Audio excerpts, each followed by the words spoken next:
이야기하면 항상 제 앞에 있는 분들은 제가 하는 얘기를 들을 필요가 없는 앉아있고, 들어야 되는 분들은 딴 데가 있고, 저 안에 소리가 안 들리겠죠? 하여튼 들어야 될 사람은 좀 없지만 우리가 서로 좀 나눈다는 그런 뜻에서 이야기를 좀 해보겠습니다.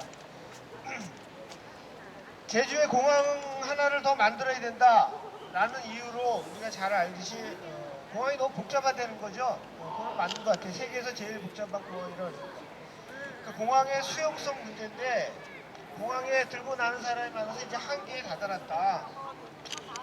그래서 항공기가 뭐 착륙하고 이륙하는데 항상 기다리는 것, 이제 공중에서도 정체가 되는 거죠. 맞는 말인데 진짜 문제는 다른 데 있는 거죠. 문제는 공항이 정체돼서 공항의 수용성을 말할 게 아니고 제주도 자체를 봐야 되는 것이죠. 공항이 아니고 제주도 자체가 한계에 다다른 것이죠. 제주도라고 하는 섬의 수용성, 한계를 봐야 되는 것이죠. 사회적으로도 그렇고 생태적으로도 그렇고 이미 수용할 수 있는 한계를 넘었다. 섬이 지금 터져나갈 지경입니다. 공항이 문제가 아니고. 그런데 공항을 하나 더 만들어서 사람들을 원활하게 더 집어넣으면 도대체 어떻게 하겠다는 것인가 라는 질문을 쳐다봐야 되는 것이죠. 모르지는 않을 거라고 생각합니다. 건설을 강행하려고 하니까 보기가 싫은 거겠죠. 그래서 문제의 시작은 제주도에 들어가는 인구의 폭증입니다. 특히 내국인, 중국인 관광객들 찾아보니까 2016년 기준으로 1600만 명이라고 그래요. 1600만 명의 관광객. 그래서 뭐 오버 투어리즘이니 투어리스티피케이션이니 뭐 이런 신조어들이 나오고, 저도 이렇게 저는 자주는 못 가는데 가보면 공항에서부터 이렇게 교통 체증이 언제부턴가 이렇게 있고요. 주차하기도 힘들고 쓰레기가 넘쳐나죠. 제주도에 8개인가 쓰레기 매립장이 있는 걸로 알고 있는데 대부분 포화 상태입니다. 매립하지 못한 쓰레기가 그냥 노상에 적체돼 있어요. 방치되고 있는 거죠. 지난 3월 우리 기억할 겁니다. 제주도에 있는 쓰레기 필리핀으로 몰래 수출했다가 아주 국제적인 망신을 당했습니다. 2016년 보도 보니까 제주 하수처리장에서 정화하지 않은 그 오폐수 똥물을 갖다가 그 청정지역이라고 하는 제주 바다에 쳐넣었습니다. 제주도는 또 언제나 공사 중입니다. 그러니까 이렇게는 계속 갈 수 없는 거죠. 한 지역이 지속 가능하지 못하다는 이야기입니다.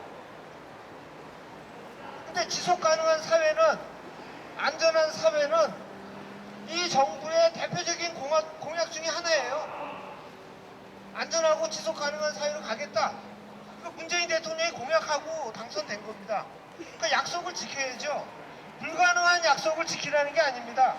할 수 있는 것을 하라는 거죠. 그러니까 제주의 지속 가능성은 공항 신설이 아니고 제주의 한계를 존중할 때 가능한 겁니다. 제가 지난 금요일인가 아침에 여기 백배할 때 왔더니 문신부님께서 그래요. 뭐 어디 갔더니 저 청와대에서 뭐 이런 문제로 정부에 자꾸 부담을 주느냐, 부담 좀 주지 말라, 같은 편끼리 이렇게 얘기를 했다 그래요. 지금 자한당하고 싸우는데 힘드는데 왜 같은 편에서 부담 주느냐, 이런 식의 발상인 것 같은데, 그런 발상이야말로 정말 문제입니다. 노무현 정부 때도 똑같이 그랬습니다. 자기들이 일방적으로 만든 우리 안에 들어오려는 것이죠. 시간이 가면서 자기들의 정권을 탄생시킨 그 사람들을 적으로 돌리는 행태, 적으로 만드는 행태를 똑같이 반복하고 있습니다. 대표적인 사례가 비정규직 문제죠. 이제는 아예 안면 몰수하고 있습니다. 듣지도 않습니다. 못 들은 척합니다 이제. 그리고 대신 비정규직 노동자들을 만나는 대신 법을 어기고 있는 현대기아차, 삼성, 이재용 이런 사람들 만나서 부탁하기 바쁩니다. 공기업인 한국도로공사 톨게이트 요금 수납 노동자들 문제를 보면 이건 사기업도 아니죠. 공기업입니다. 얼마든지 할 수 있는 이 문제를 저런 식으로 처리하는 걸 보면, 아, 이 정부가 정말 의지가 없구나, 할 의사가 없구나, 어디 쪽에 섰는구나 라는 것을 분명히 알 수 있습니다. 강정 해군기지로 그렇게 많은 사람과 바다를 아프게 망가뜨려 놓고서 이제는 하늘을 가지고 사람들을 아프게 망가뜨리고 제주도를 완전히 망가뜨리려고 하는 겁니다. 지금 검찰 개혁해야 되니까 이런 큰 문제를 다루고 있으니까 정신이 없으니까 이런 개별 사안에 신경 쓸 틈이 없다. 글쎄 이런 사안들이 결코 가벼운 사안일 수도 없지만 도대체 원칙이라고 하는 것이 어떤 식으로 유지되고 어떤 식으로 망가지는가. 오늘 제1독서를 보십시오. 마카베오 두 번째 책입니다. 당시에 유대인으로 보면 이교도들이죠. 엄청난 힘으로 쳐들어와서 배교를 강요합니다. 율법을 어길 것을 강요합니다. 돼지고기입니다. 유대인에게 율법이 금지하고 있는 돼지고기 먹어라. 그걸 거부하고 오늘 4명의 아들이 죽었지만 이 이야기를 쭉 들어보면 7명의 아들이 다 죽습니다. 그리고 엄마까지 죽죠. 어머니가 격려하면서 죽어가죠. 그럴 수 있습니다. 야, 이 큰 문제, 나라의 명운이 걸린 문제인데 무슨 돼지고기 안 먹는 거 갖고 다 죽냐. 그걸 좀 먹고 살아서 이 나라를 구하는 데 쓰지. 다른 근본적인 것만 좀 지키면 될 거 아닙니까? 큰 것. 검찰 개혁. 이런 것만 지키면 되지 뭐 그 사소한 거 가지고 먹느냐 라고 할 수 있습니다. 그런데 원칙이라고 하는 것은 세상에서 그런 식으로 지켜지는 게 아닌 것 같습니다. 저는 이 이야기를 들으면 그 영국의 토마스 모어라고 하는 분이 생각이 납니다. 그분의 일화를 보면 제가 지금 정확하게 기억하고 있는지 모르지만 그분이 헨리 8세하고 분할을 겪고 런던 탑에 갇히죠. 그래서 이제 곧 단두대에서 목이 잘릴 처지에 처했습니다. 그럴 때 그 딸이 찾아옵니다. 딸이 아버지를 구하려고. 사실 아무것도 아니에요. 그냥 헨리 8세한테 순종한다, 당신 결혼 찬성한다만 얘기하면 목숨 살리고 다시 자기의 뜻을 펼칠 수 있는 사람입니다. 당시 영국 사람들이 가장 존경을 받은 왕 다음에 위치에 있었고 가장 존경을 받은 사람이라는 거죠. 학식도 뛰어나고.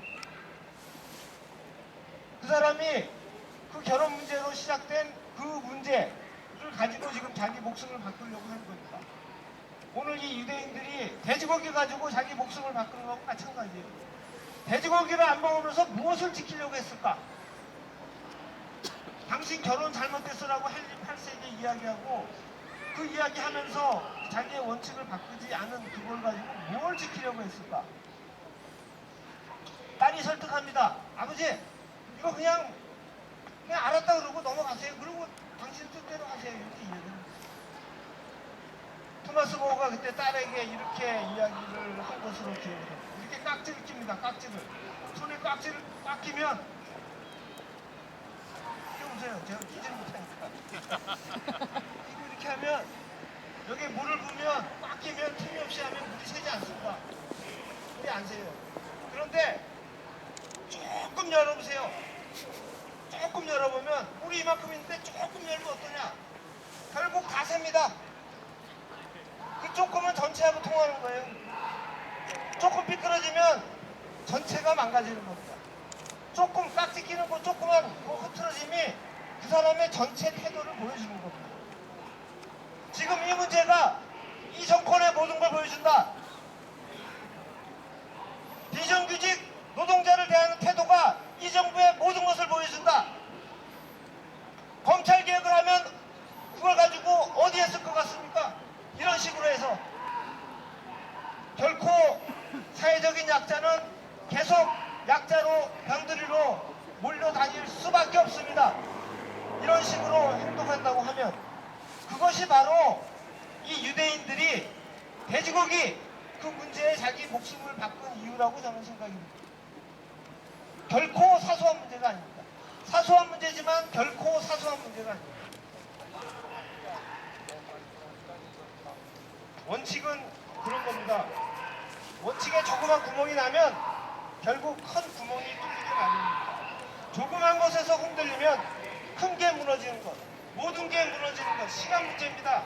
제주공항 문제는 그 자체로 정책의, 이 문재인 정부의 정책의 공정과 정의를 포기한다 라고 선언하는 겁니다.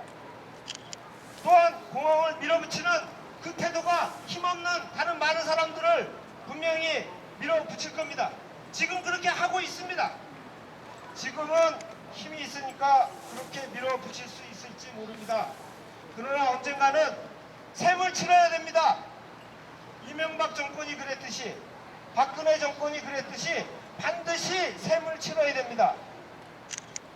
아직 시간이 좀 남았으니 그런 전철을 밟는 어리석음을 범하지 말라, 이 이야기를 하고 싶습니다. 근데 들려야 말이죠. 세상에서만 셈을 치르는 게 아닙니다. 오늘 복음은 우리에게 하느님이 어떤 분이신지 우리에게 알려줍니다. 그분은 죽은 이들의 하느님이 아니라 산 이들의 하느님이시다. 무슨 뜻인가? 사실 하느님께는 모든 사람이 살아있는 것이다, 이렇게 말씀하십니다. 하느님 앞에서는 누구나 살아있습니다. 생명의 원천이기 때문에 그 앞에 서게 되면 누구나 살아있는 겁니다.